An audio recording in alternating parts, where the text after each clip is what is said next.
Raise your hand if you love Waffle House. Me. So every time I go to Waffle House, I get the same exact thing. I get the Texas cheesesteak melt with bacon. I get hash browns with onions and cheese and an over easy egg on top. And I've been craving that lately, so y'all come hang out with me while I show y'all how I make it. I'm gonna be using these steakums that I found at Walmart. And I had never seen it before, and I didn't know Walmart has Texas toast bread. I've been letting this pack of steakums thaw so it's not as hard whenever I start cooking it. I'm also letting my hash browns thaw out before I cook them. So I'm gonna add a little bit of bacon grease into my skillet. Grease is getting hot, so I'm just gonna put my little half thawed steakums in.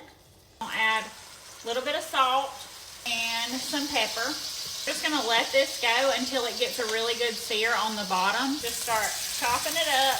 God, that bacon grease is popping the fool out of me. A bit of that bacon grease out, just because it was dangerous. I'm gonna add a little bit of white onion in here with my meat. I'm gonna cook this around until that onion gets cooked down just a little bit.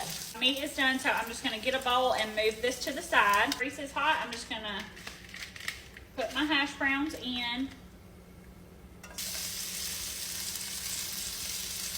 With a little salt and some pepper. Just gonna let these go on high until they get a good sear on the bottom. Add a little bit of white onion into these as well. These are still going, and y'all, if you are nervous to make hash browns because you've never made them before, they don't have to stay in one little lump. I mean, you can break them up. Just make sure they get good and crispy. We're gonna get started on our sandwich. We've got 2 pieces of Texas toast. I'm gonna put mayonnaise on both sides.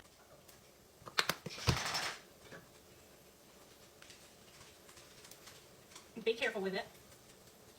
We're gonna take our Kraft singles and put a piece of cheese on each slice of bread. I'm gonna add my steakum. Take this piece, put it on top.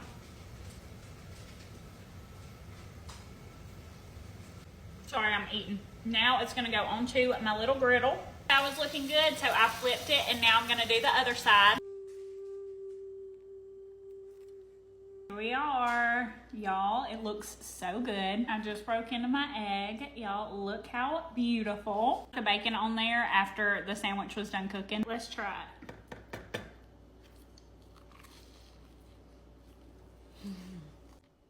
it. Y'all, this is so freaking good. This is 10 out of 10 out of 10. Definitely a 30.